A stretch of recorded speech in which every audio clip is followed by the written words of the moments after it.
me as Ishak. Students are listening. I can read meaning to it. I hope your students are watching me. Ishak, I hope your students are watching. Yes, my students. Don't listen, students. Don't listen to what you say. Read the textbook. Actually, my students actually enjoy me. Actually, all African Students Union actually chose me last year as the best lecturer. Oh wow! So my students actually enjoy my congratulations. Yes. I lecture international law. Are you sure you didn't graduate on Sunday? Okay. So I'm not sure. Is that wrap up for me? Yes. So my issue is that if we fail to call Parliament in the national interest, I think 2 days wouldn't have killed. Especially as you said, some of these issues need to be referred to committee after first sitting on them. It tells me that after election, there might not be enough time for those committees to consider them. And perhaps the problem that Habib was explaining we are likely to have, probably will have them. Because of that, Ghanaians now have opportunity on 7th December to say no to large numbers of these NDC members of parliament. They cannot act in the national interest. And I'm going to invite another trouble. As Kojo said, he is always biased when it comes to these issues. I am sure that most of these NDC people, they are always biased. Especially, I've seen the letter from the minority leader, Ato Forsen, telling the speaker what to do. And the speaker acted exactly like that. I've heard what they call it, a speech of the former president, telling the speaker not to do this. So none of these are capable of acting in national interest. And as we can see, the MPP government is always ready to act in the national interest. And it is right that we send them in their numbers to parliament so that they can always safeguard our interests instead of people who are playing political bias all the time. Okay, all right. Randy, I don't have much to say on this matter. You see, Ishak surprises me. I hear there's a bauxite and lithium things that were being put into the 22. Ishak, don't forget the Supreme Court judges that they wanted to confirm. You see, Ishak. Yes. You sometimes behave like when Michael Quay was the speaker. Okay. Professor Michael Quay. Yes. Professor Reverend Michael Quay was the speaker of Ghana's parliament. You were living in a park. Okay. And you are living in a tent without air conditioner. You are talking about partisan bias of a speaker. Yes.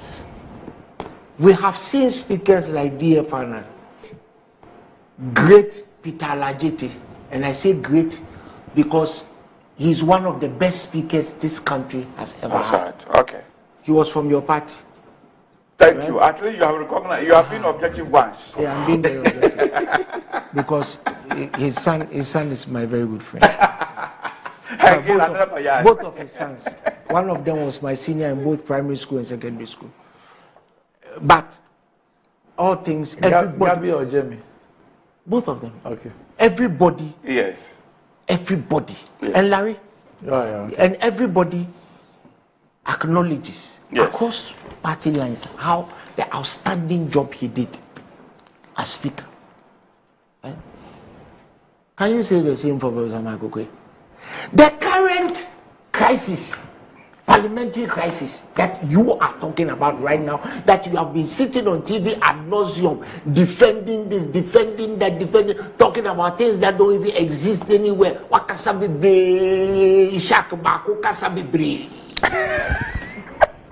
Was generated. Ishak Baku Kasabibre was generated. By a decision that Professor Michael Quay took when he was a speaker that has set a bad precedent. No, the speaker said he wasn't following it. But you are misquoting the speaker. I'm not misquoting him. I said following precedent. He did. It says he's not bound. He said he's not bound, but he said he did. So it is not bound, it means he's not following it. In law, when you say you are not bound by it, means you are not following it. You see, Nyamika say Ishak Baku Randy, you have a responsibility to correct that. When you are not bound by it, it means you are not following it. Ishak, you have talked, it hasn't changed anything. It's time to keep quiet and learn something. Okay. You see, you're a good lawyer, but you're not a good politician. Sometimes it's good to keep quiet and listen. What? You see the hypocrisy? You have talked, it hasn't done anything. You have come here, explained purposive interpretation. Ishaq Baku. Ishaq Baku kasa bibri, ntuatua bibri. What kasa sa nkaje mai? Me chinya nyambi ya becha. Mulusu election na meche. Mulusu election betanse na meche utini. You see, what is happening today? It's all the nucleus and the fulcrum of what happened. It's what the former speaker did. And instead of accepting it and even pleading to the good conscience of his colleagues in parliament and the speaker, Afenyomak has been running around insulting everybody. You finish insulting the speaker, you want him to reconvene parliament so that you can confirm your judges. In the national interest. I said national interest. The national interest is that the parliamentarian should go and campaign. He himself, he should go and campaign and come back after December 7 as the next and incoming minority leader.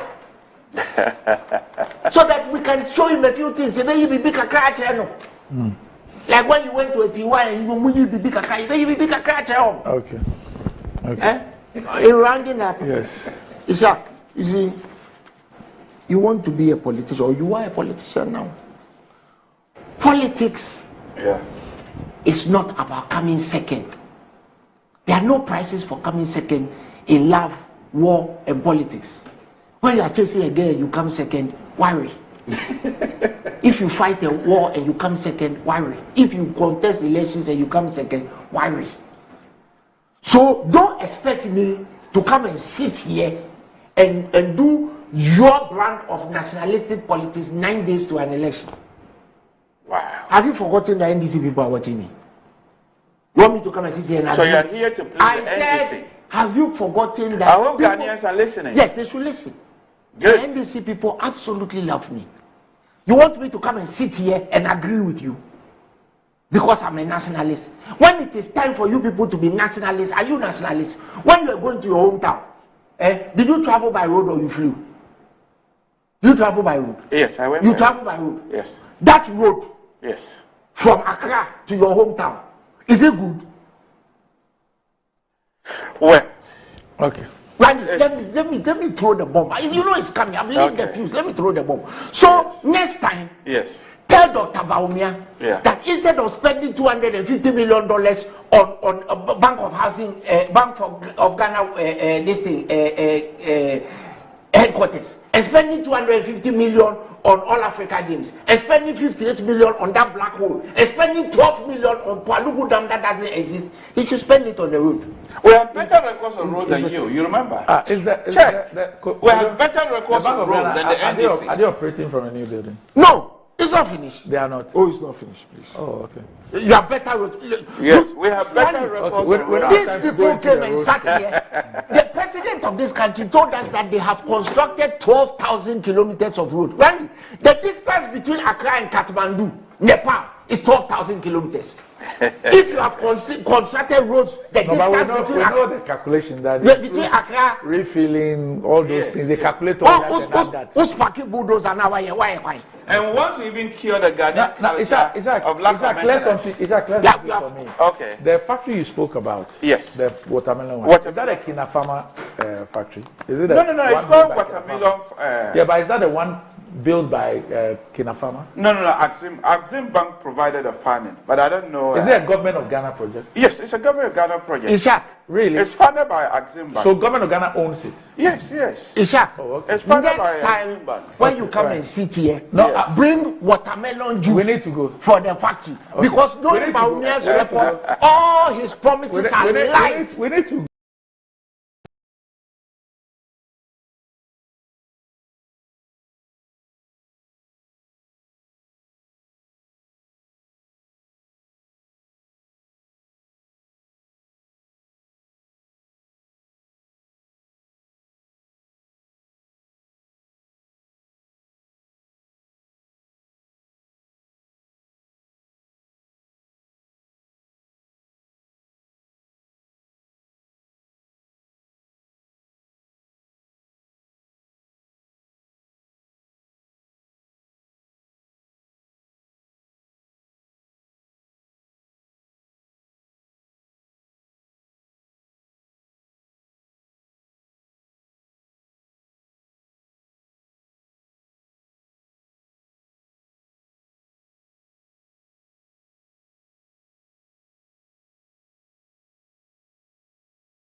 can talk, Papa. Hello, Mama. So what's the topic for today?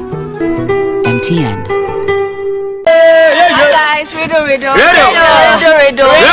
I'm the first vice president to collect a bribe of $200,000 before meeting investors. Who am I? Alhaji Bawumia. Okay, Radio. My administrator wrote a letter to steal 10,000 bags of rice from a businessman for my Ramadan donation. Who am I? Guys, wait. Alhaji Bawumia, the rice master. Yeah. So I orchestrated the PDS scam and also made sure that family and friends of the NPP stole 2 billion cedis of money we paid as light bill. Ghana also lost over $190 million from the Americans through the same PDS scandal. Who am I? Alhaji Bawumia! Amefa, answer this question for 10 points. When I was in opposition, I spoke against soul sourcing.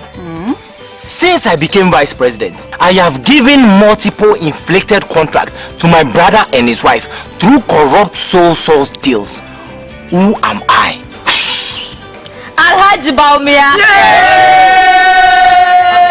Hi guys. Hi. So this is a bonus riddle. I am Alhaji, but my favorite delicacy is whiskey with pork. Who am I? Alhaji Bawumia. Vote for change. Vote for John Mahama and the NDC. Here's Kwame and Yao. After hours of planning, both have locked in the same perfect multi-bet. Big win for United, over 1.5. And both teams to score in the London Derby. But who could have picked Leicester over City? Or a high-scoring game at the Bridge? There's nothing worse than having your perfect multi-bet missing. But there's nothing better than having it saved. Bet Saver. Win, even if your bet misses. The luckiest. Star 712 hash. Luck is everywhere. 8K.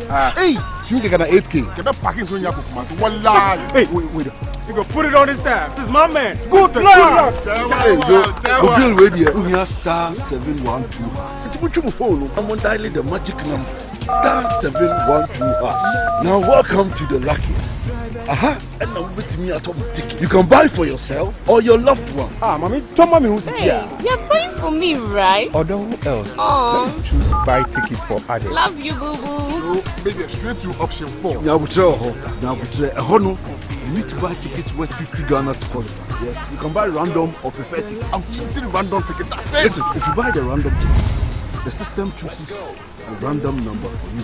But if you buy the preferred, you get to input your own preferred 5 digits. 5. Baby, give me your 5 numbers. And how much are we buying? Babe, look at the body and buy you. With your body, So Hey, never. Tread cautiously. Now follow the prompts and confirm. Now the luckiest. The luckiest is regulated by the NLA on the Caritas platform, not for persons below 18 years. TNCs apply. Remember the dark days of Dumso under Mahama's administration? Vital surgeries halted.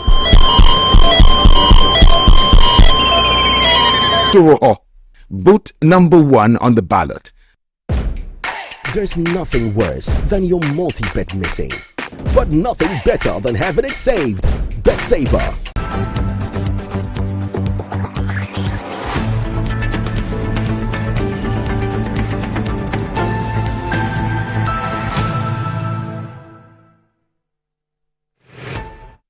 Back to the show. If you just joined us, this is Good Morning Ghana live on Metro TV. And it's time for our conversation with the Minerals Commission. Last week we were looking at local content, and we're going to continue today. So Mr. Martin Ayisi, who's the CEO of the Minerals Commission, is here with me. Good morning, Martin. Morning, Randy. Okay. So maybe we'll start off by doing a recap of what we looked at last week, which included the expenditures of the mining companies, which is directly then linked to the issue of local content and why it is important and why we need to focus on it. Okay. Randy, I started by good morning to you, our viewers and listeners. I think I started by saying that if there's an area that we need to channel most of our policies and resources to ensure that we do a lot of work here, it has to do with these expenditures on local content and stuff. As we speak, since 1897, when we had the first large-scale commercial mine, the foreign, foreigners still dominate the space. So, for instance, but things are changing. You now have Ghana bauxite owned by Ghanaians. Close to half of Asante Gold that runs Bibiani and Chirano mine, Ghanaians. And a couple of other things. We don't make too much in taxes and royalties. Too much. And then when we did our research, we realized that increasingly, a lot of money is spent by the mining companies on goods and services. So we decided that, look, we need to change the rules. And I've said this severally on various platforms and here, that the mining companies, if you give them the opportunity, even they will import safety pin. Years back as a young lawyer, companies were importing bottled water. And let me be honest with you. I see this water around Kirkland and I get angry. Why, as a nation, we should be importing Kirkland, when we have our wake and all those ones? Let them come and set up here and do it rather than to import it. So basically that is it. And if you look at 2022, roughly about $2 billion was spent by the companies on goods and services. That's about 29%. Then last year, the figure rose from 2 billion to 3 billion. So if you look at the total receipts from the exports of minerals, which was 7.8 billion, it means about 40% of the receipts from the mining companies was spent on procurement of goods and services, which is very significant. Now, that 1 billion jump from 2022 to 2023 was basically due to the increase in the items on the list. So the 2022 report was based on 29 items. Then 2022 December, we added more items. And as we speak, the items are 15 now. So 2023 report, the 3 billion was based on 50 items. Then the 2 billion 2022 was based on 29 items. So that is the difference. Most likely, it might also go up. So by far, that is it. So what we have decided to do is that after our research, we came out with 3 things. And you find 3 categories of items on the 50 list. 1, areas that we think are no-go areas. In fact, permit me to use the word, it's an insult to us to allow foreigners in that space. So for instance, you allow foreigners to come and set up and sell fuel. Do you understand? Provide catering services to the mine. We find this very insulting. So we have identified some areas. We said, no, as for this area, you need to be a Ghanaian to provide those services. We have the list. Maybe next week we'll delve into that. Right. Because after all these figures, people would like to know which are the areas. Then the second category is where, over the years, the sheer industry and entrepreneurial skills of Ghanaians, we realize that people outdo themselves. So increasingly, to avoid monopoly, we have started preserving some areas for Ghanaians. Some we started with 10%, we are now 20, some 40, some we are even 60. So I am very proud that today you have Ghanaians who are set up and doing drilling services. So we said drilling services, open pit, if you are not a Ghanaian, I won't give it to you. Even there's a Ghanaian who is doing drilling underground for 2 mines. Okay? So these are some of the things. So you see on the list some 40%, some 50%. So the threshold keeps going up to preserve more areas for Ghanaians as and when capacity increases. Our biggest problem, and that's where for the next 5 years we should focus our policy, is the fact that in the area of manufacturing, we're not doing too well. Okay? When you say for example, we don't manufacture excavators. Okay. We don't do dump trucks. But of course, you can't do everything. In fact, even Australia, they import some equipment. South Africa also import. But the bulk of them is done locally. So the policy should be geared towards creating the right environment for people to set up here and manufacture. So if you have B5 Plus, an Indian company, they've been around for years doing these stills and all those. So I hope that very soon grinding media, still boards and all those things will be done locally here. So by and large, that's how the thing looks like.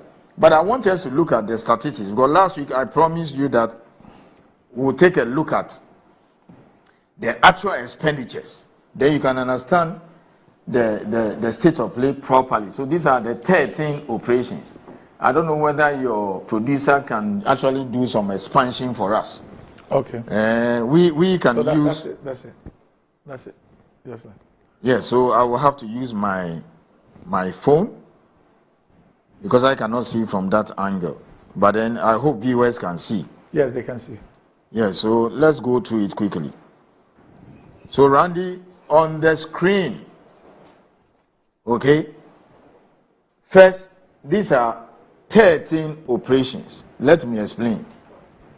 These are figures from the big 13. Remember that the 3 billion I mentioned is just these 13 operations. The figure is actually more than that because they are medium size. So when I say an operation, I'm talking about a typical mining site, not company. So if you confuse company with operation, you get it wrong. So on this list, for example, we have 13 operations. Newmont alone has 2. Achim and then Ahafo. Goldfields has 2. Aboso and then Takwa. So that's how we should. So that means 2 companies already have 4 operations. So look at the first column. Number of items procured. What it simply means is that on the 50 list, these are the items that they procured. Mm-hmm. But I want us to look at the other 3. That's what is important, and that's what will inform government policy going forward. So you will see total procurement. Then you see local procurement. Then you see true local procurement. And then you see production. So let's look at the production, then we can go back in reverse. The ranking is very significant, I'll explain. So you see that companies don't spend so much, but they are able to, we'll come to the rankings. I want you to pay attention to the rankings, but for now, look at the production. So, Newmont Ahafo, you have 2023 production. It means that the amount of gold that was produced and sold by Newmont in 2023 was $943 million. Almost a billion. Almost a billion. Okay? Calculate 5% of royalties. It's nothing to write home about. Because royalty is paid on revenue. That's about 50 million. Yeah, 50 million. Now, Newmont is saying, according to their filings, that the total receipts from the export of their operations from Ahafo was $950 million. Let's put it that way. And they are saying they spent $493 million on goods and services. Can you see the difference? I mean, we can just do 2 or 3 analysis and go into the more details next week. Right. So Newmont says they spent $493 million out of $950 million on goods and services. Do you understand that? Yes. And then still on that line, local procurement was $480 million. So it means they imported how much? 30 million. Yes. Now you see the difference? Yes. Those were imported. Yes. Okay. Then look at true local procurement. $100 million. So we have a problem. You see, this is where policy comes in now. So this is where Minerals Commission now will do all the analysis and then advise government. Just look at it carefully. Okay, we'll just do another company, maybe Goldfields, and then we'll call it a day. This is how you influence government policy. This is how we are. So you see, go and look at the Minerals Commission Act. One of our functions is formulate and recommend policies to government, having regard to national economy and what government wants to do. So here we are. Newmont files their local content report. based on the 5-year procurement plan. By the way, it expired last year, so they filed another 5 years, almost all of them. They are saying that the receipt from mining, the export, is $950 million. And then they spent $493 million to buy goods and services. And then that's total procurement. And then in the local procurement column, it says 480.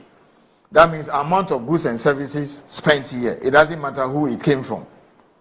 Then you now have local, that's local procurement 480. Then you now have true local procurement. So it means that out of $493 million, just about $100 million of that went to services and manufacturing items procured from entities or persons who are 100% Ghanaians. So what it means is that on the face of it, if you look at the data without scrutinizing, yes, you go away with the impression that, about 40% of their total receipts was spent on local procurement from local sources. The 13 operations. Yes. However, when you drill down, or you leave the veil, you drill down. So look at the total. Look at the total for true local procurement. That will help you. I was even zeroing on just the Newmont Tahafu one. Yes. So when you look at it, although local procurement says 480 or so, the true local procurement, which is the 100% Ghanaian, is only 109. Yes. Which means that about 371 went to entities. Yes. Whose shareholders and directors are not necessarily Ghanaians. Yes. But they probably are registered, companies registered in Ghana. Of course, which I don't have a problem with. But our job is to close the gap. Yes. So, for example, that difference, that is what my local content department is now pouring over it. So typically, what you would do is that this 371 million, you are going to interrogate which services and goods. Yes. And see which companies. Yes, and see if which one do we have local capacity where, for example, if you did 40% local ownership, you can increase it to maybe 80 or 100. Or where if you believe that you now have local capacity, you can restrict it to only 100% owned Ghanaian companies. Is that how it works? Exactly so. Okay. But look at Goldfields. Just look at Goldfields. Which of the Goldfields? Goldfields Takwa. Okay. 1, 2, 3, 4, 5. Which until recently was the largest gold mine in Ghana. They procured 38 items. And Goldfields is the largest gold mine among the 9 operations of Goldfields worldwide. So 1 billion. So let's go to Goldfields. Yes. Goldfields spent $583 million on total procurement. Okay. They spent more than Newmont. Yes. Okay, but this year Newmont will spend more than them. Okay. Because they poured a lot of resources in Ahafo, North, which will be commissioned next year. So they said $583 million. And then practically they have the same thing for local procurement. Now look at true local procurement.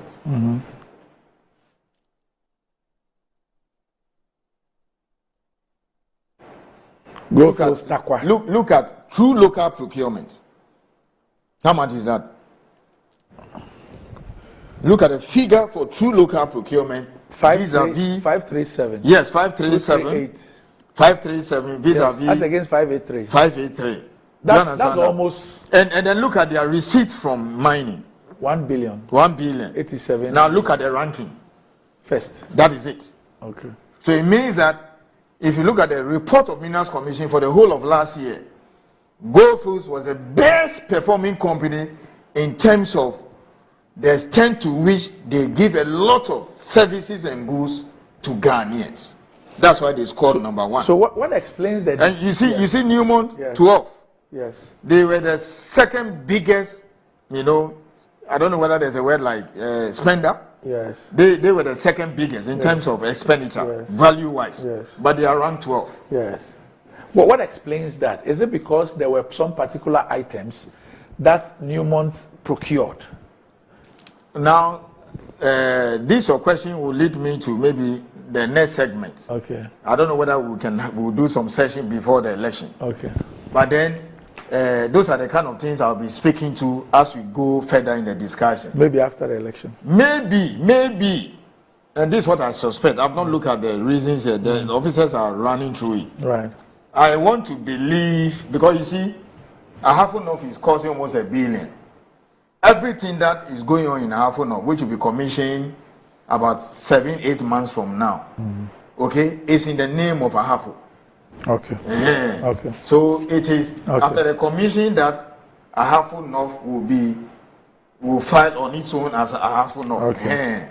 So a lot of the expenditures will to Ahafo North. Could be. So I want to believe, even though I've not looked at the reasons yet, we'll discuss that next week or another time, has to go into capital expenditures. Right. So I suspect machinery, plant and equipment that were brought in for the Ahafo North project might have accounted for that. Okay, those machine and equipment, processing plant and all those things, that costs a lot.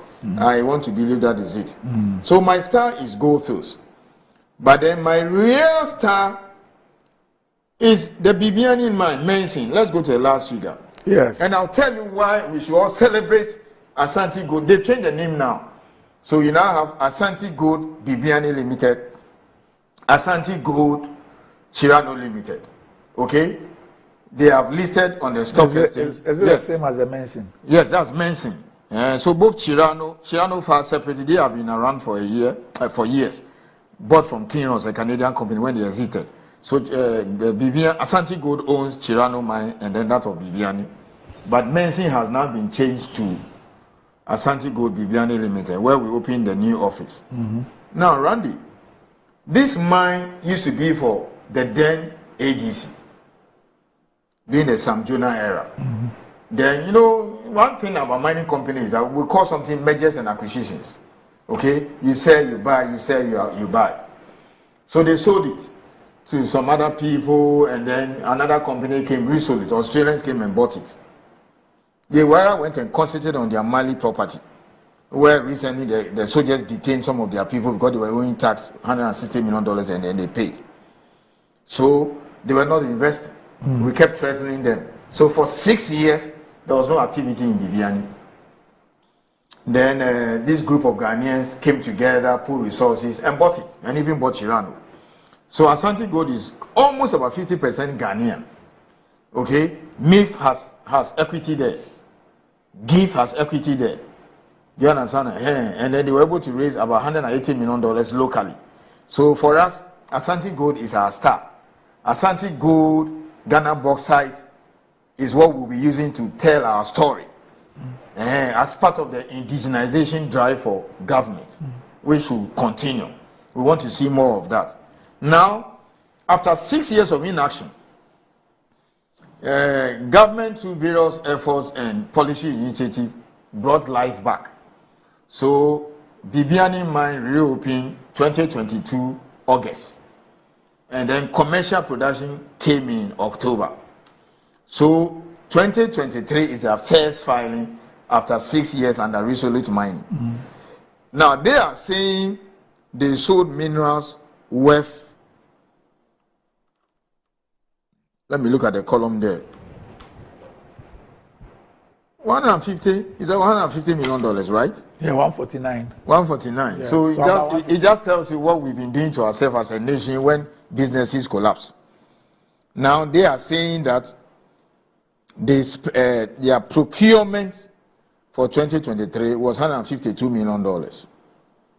So they spent more than their revenue. And then, yes, and then you also have 152. Then look at their true local procurement, 67. So more than half. And then they rank second. That is it. So your ranking, is it on the basis of a percentage? Yes, the ranking is based on what percentage, what percentage did you spend in procuring goods and services from Ghana. So when a company's revenue is $100 million and they spend 95 to buy goods and services from Ghanaians, we will celebrate that company than somebody whose revenue will be 1 billion and spend almost the same as the 90%. So now, the real job for Mincom now is, we are going to look at the true local procurement for all the 13 companies. Why is your figure so low, or the huge gap between the local expenditure and the true, and then your expenditure, and then find out why, what happened, what are the items, who did you buy from, and then now our job now as a research unit is to go around and start looking for local champions and say, oh, we have realized that, oh, they import a lot of grinding media or steel balls from this company. Sometimes they will tell you that, oh, among the 10 guys who are listed, we bought 80% from these 9. The 9 foreign, okay? Or maybe 7 foreign, but they are based registered here. Then the other 2 Ghanaians. So then I have to look at the issue of quality, cost, and all those things, and then see whether we can get about 3 or 4. Then that's when I'll get up now and say, you see those 2 Ghanaians out of the 8, I'm preserving 30% for them. I have to look at the figures. If I get 2 more Ghanaians and there are no issues of quality, I move to 40. From there, I move to 80, and then eventually we kicked out. But what we don't want to do is to touch manufacturing. In all these changes that we are bringing, we are hesitant because you see, Randy, when somebody gets up and comes here to your country, let's say B5 Plus, and come and spend $100 million and etc. to set up, you cannot get up one day and say leave. Yeah. So manufacturing, we are very hesitant in changing the rules overnight. We will not do that, but the other things we will do it. Maybe we can just look at whether there are some challenges and then we'll call it a day. But expect these figures to go up significantly, because Cardinal will file Ahafo now, Ahafo North. Okay? Because this is what you have the New Ahafo comprises their operations of the 30-kilometer North project. So the moment they commission somewhere in June, July, August, when they are filing for 2025, they will file as Ahafo North. So the next one will have more than 13 operations? You have more, maybe about 17 or 18. Okay. A lot of companies will file. Now we are also asking the medium-sized guys to file, like Akroma Gold, Ganhi. What is a medium-sized? I thought when I say only small scale. You see, our medium here is something that we use. You have only large scale and small scale. But you have companies that produce like 30,000 ounces of gold a year. The whole year. They are not small scale. We had this discussion yes. Whether Ghana should have a medium scale, whether we should have a small scale, medium scale. And I dealt with it. If you've forgotten, let me repeat. Yes. I totally support medium scale. I see it in Kenya, I think Tanzania, and other countries. So I'm all for it. But if you listen to people, and that's where myself and my directors and guys at Mincom, at least for once we are aligned, we do disagree, but they all support it. If you listen to the argument, people say, we should introduce medium scale. Let me say this on this national platform. Minerals Commission will support it. We are all for it. What we will not support is to open it up. Because the argument out there is that, some of the small scale people, they don't have resources, so open it up and then allow foreigners to participate. You know what is informing that thinking? The underground operations. Okay? So you can still let a Ghanaian keep 60% or 40%. I reject that. If a Ghanaian can own Ghana bauxite, and after a year or two taking it over double production, if Ghanaians can raise $180 million locally, CD equivalent, to run Bibiani and Chirano, why do you want to open medium scale? So you have IMG. It's a small scale operation, underground in Takwa. I mean, these were the examples I was using as a pushback on wholesale ban. He has his license, he has environmental permit, he has the operating permit for Chief Inspector of Mines. He has I'll share documentary with you. He has 5,000 workers on site. Do you understand that? He is trying to get money, bringing some extra machines from South Africa. He has approached MIF for funding to let him operate. and MIF can take either in gold or take an interest because MIF is supposed to invest. You understand? Are you saying that, for example, if you introduce medium scale and I listen to 99% of the argument there, RMG, for instance, should allow a foreigner to come in, most likely Chinese, but a foreigner, to bring in, let's say, $10 million or $20 or $40 million, then he gives him, let's say, 60% or 40%. Even if you say the Ghanaian should be a majority shareholder, okay, so give me $20 million, and then he should come and invest in that. No. If we do that, we are failing as a nation. Let him go to MIF. Let the government, because I've been hearing now a mining bank and all those things, let them go and raise the money locally. Government should provide opportunities for the RMG and those guys to be able to access capital and build it themselves. But if the whole idea is to create a medium scale so that small scale operations, which for some reason the nature of the ore body it has become deep seated, they need more capital, or they need to expand because the place is rich, open it up to allow for investment. Forget it. So help me. I'll oppose it. Yeah, help me something. So, and we have already opposed that. Yeah. So my understanding is that you believe that there's a case for a classification of medium scale mining. You support it 100%. All of us will support it. But you think that we should look at using that classification to help, let's say, those in small scale who have demonstrated capacity to come into medium scale. Or get people to invest. Or let me put it mildly. Yes.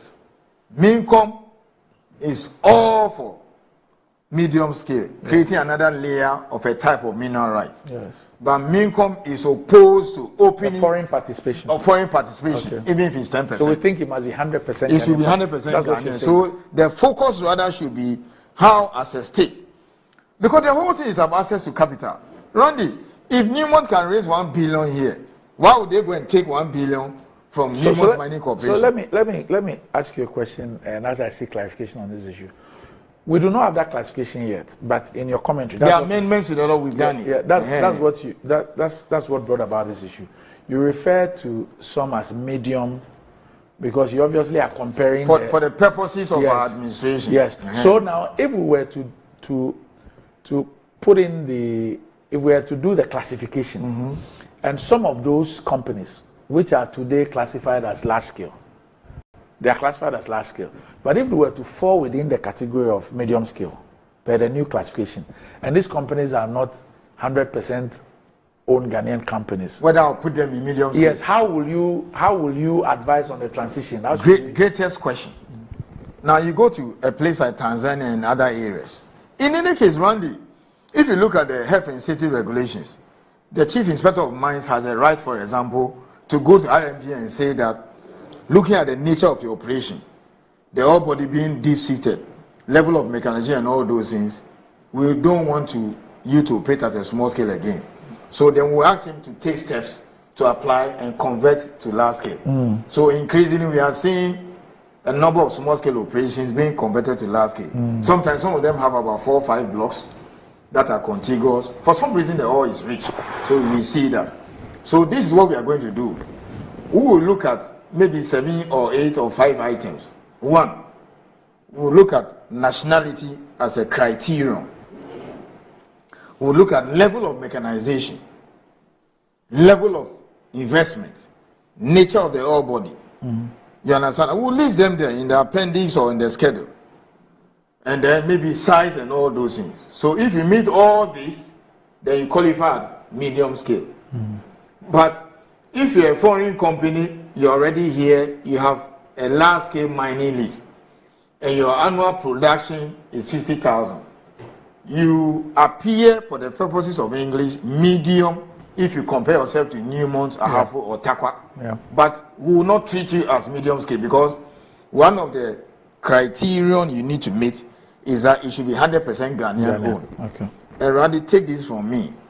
Outside Mincom and the small scale people, because the small scale association, they were the first to bring it up. They also said that we support medium scale, but if the whole idea is to allow foreign participation, because there is this if you like, silly argument that money can only be brought from outside, they're against.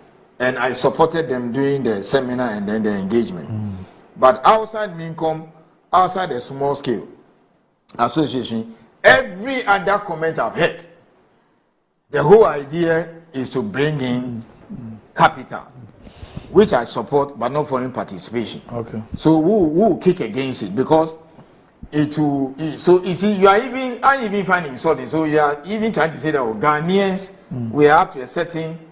Because I mean, Ghanaians run. I mean, we. So let's not look at it from the point of view of everybody. So are we? That is our level? Can we aspire? Can't we aspire? And there are examples of large-scale operations owned by Ghanaians. Why do you want to open it up for foreign participation? And the data on local content suggests that the more we create opportunities, the more Ghanaians will rise to the occasion. They are rising to the occasion. Randy, when we started this program nearly 2 years now, you see those who were listening to us and took initiative. You're the one who keep telling me that as if they were not listening. That when that man comes to sit before you and mention these billions, is he talking about CDs or dollars? And you have cause to tell them that were you not listening? You understand? All those Ghanaians who took the risk last year, they are in money. They have the money now. They are the ones that have money. And before we wrap up, look at the figure there. Yes. The whole of last year, total receipt was 7.8 billion. So the 3 billion I mentioned for the 13 operations came from the 7.8 billion. That's 40%. Okay? Came from what do you call it? 5.6. Yes. Because small scale is considered Ghanaian. Yeah. I mean, it's our own. But they also make a lot of investment. Randy, let me tell you this.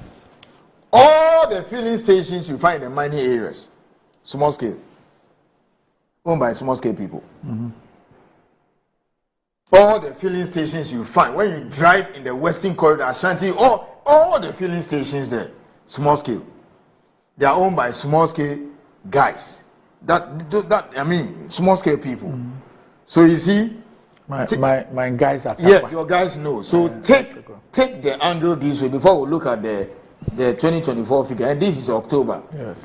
So when you say stop small scale mining for a while and reset, RMG, underground, Takwa, before the licenses, because he just came to my office yesterday that he's bringing some machines, 5,000 workers.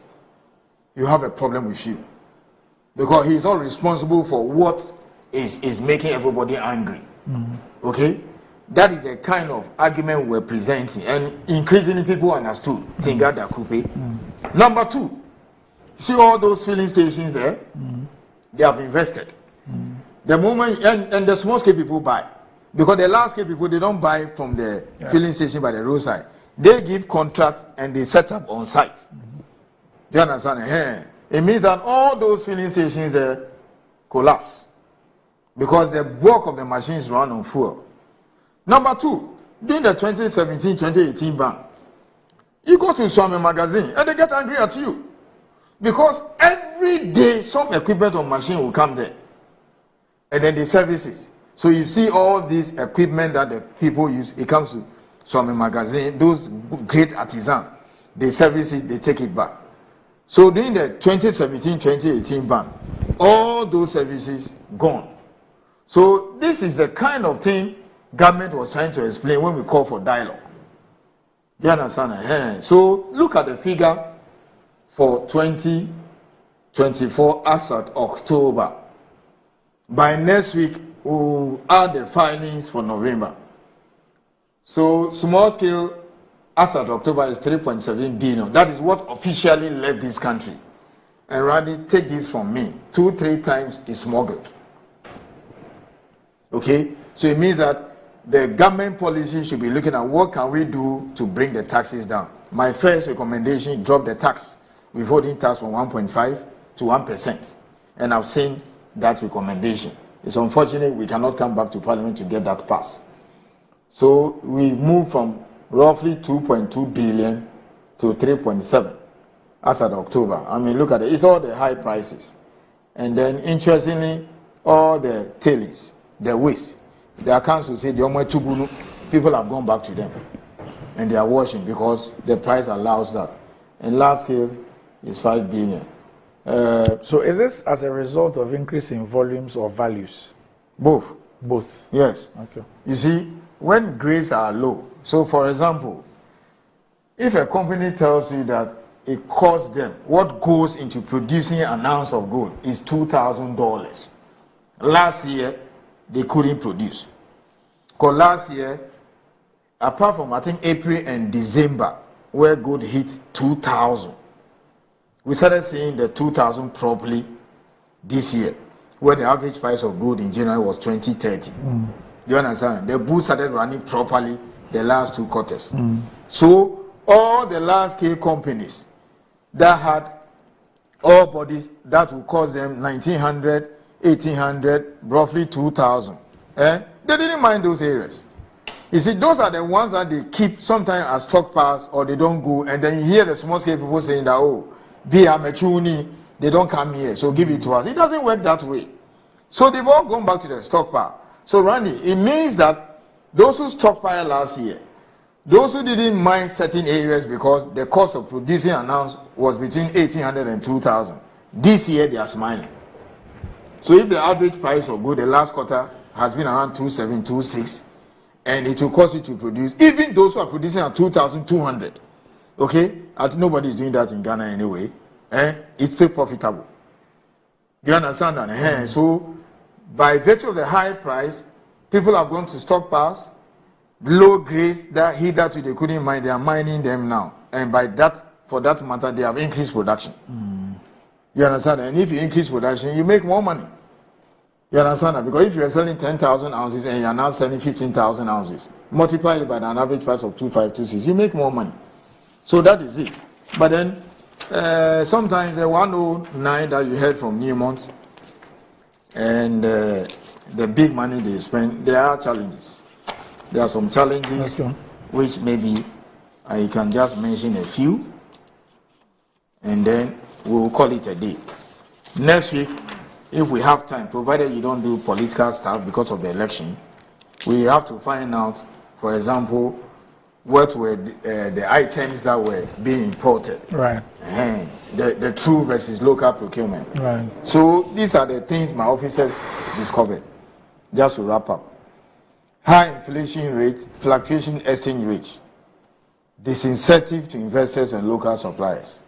So Randy, it will be difficult for anybody to set up and produce an item for a mining company if his raw material is imported. Do you understand me? Yes. Yes. So a company that has existed like 10 years ago, let's say you import, for the sake of this argument, you import 100 tons of your raw material. Maybe the city was 11. And now it's around maybe 15 or 16. It means that he's spending more money to import the same 100 tons to produce that item locally. Clearly, that company cannot compete with imports from China. So then the companies will be forced to import. That's our biggest problem. It's okay if all the raw materials can be obtained locally. But even that one, the other factors would also affect them. So he says, relatively high interest rate charged by the commercial bank. Randy, I don't know the interest rate by now. I don't know whether you have any idea. Okay? The kind of interest rate, you remember some time ago, Asuma Banda, they used to talk about these things. Yes. Even Honorable Ken Ajipon mentioned it, that the kind of interest rate our banks charge. Okay? You don't expect any person to go there and go and borrow and do it. So, if you don't want to bleed as a nation, if you want to reduce the import of items from outside, then you have to create a special bank, okay, to support some of these people. So, instead of asking the guy to go to, let's say, Ghana Commercial Bank for 30%, maybe MIF can give them that money for 5%. You understand? MIF can give them that money for 5%. So, you may not be importing your raw material, but interest rate you can't compete. Then, this one I have to deal with it. Delay payment for services by mining companies. Sometimes they don't want to be paying the Ghanaians on time, and then they pay for a foreign one. Concerns about quality of certain locally produced goods. Quality, yes. It's not across board because quality has improved tremendously. As I said, when we put medical supplies on it since January 2023, Golden Star, for example, has not come to complain to me 1 year on. Actually, 2 years now. The whole of 2023, we are almost done with 2024. Almost 2 years now, I have not received a single pager or report from Golden Star that the Ghanaian who won the contract for medical services is not performing. Okay, so sometimes you have to force it. And then poor implementation report, including templates without narrations, information in templates not considered with narrations, no breakdowns. This one is purely Minerals Commission and the companies. But by and large, there are three things. High interest rate, which makes it for people to survive. So you are giving a $10 million contract or $5 million contract to supply certain goods to Newmont or Goldfields. Okay? You have to pre-finance it. So you go to the bank, they say 30%. So by the time you finish and do everything, the CD has jumped from less 11 to 17. So it has basically wiped out your interest. So it's a problem. So the only way to go about this is to create special banks or special credits for those in the mining sector. That's the only way you can reduce the importation. Then the high inflation rate and fluctuation exchange rate. The first two is something that the government must deliberately take and pursue. That is it. Until we create some special funding arrangement for small-scale miners and also for suppliers to go and take money and finance projects. So the moment you get a $2 million contract from Newmont, it should be possible for you to go to MIF. And MIF can give you that $2 million and charge you, let's say, 5% interest rate. You understand? You can deliver, the companies will pay you. You have to go to commercial bank or any of the commercial banks where they'll be asking for, is it 30, 35? I don't know. So we need to do this deliberately as a nation. Already, you've seen the way Donald Trump is talking. I'm going to impose sweeping tariffs on China, Mexico, and even their neighbor Canada. Why is he doing this? He wants to protect American jobs that are being shipped to China and co. Okay? A lot of, I'm told 60% of Apple is made in China. Now, a lot of the electric vehicles are made in China. So the Americans are saying that where you have to bring the electric vehicles from China and co, we have to make sure that the inputs in them come from that kind of thing. Yeah. So don't let these foreign companies be telling us what we should do. It has to be deliberate. Because if I show to government that, look, $200 million worth of this is important, the companies are prepared to procure locally from Ghanaians.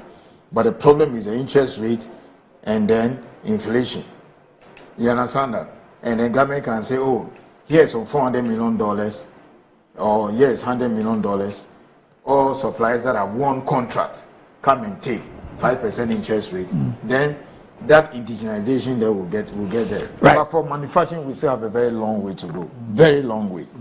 All right. So thanks a lot for joining me on the show. But let me say a happy 75th birthday once again to Mrs. Edith Ashi Oduma Tete, popularly known as Edere. You are 75 today. Happy birthday to you.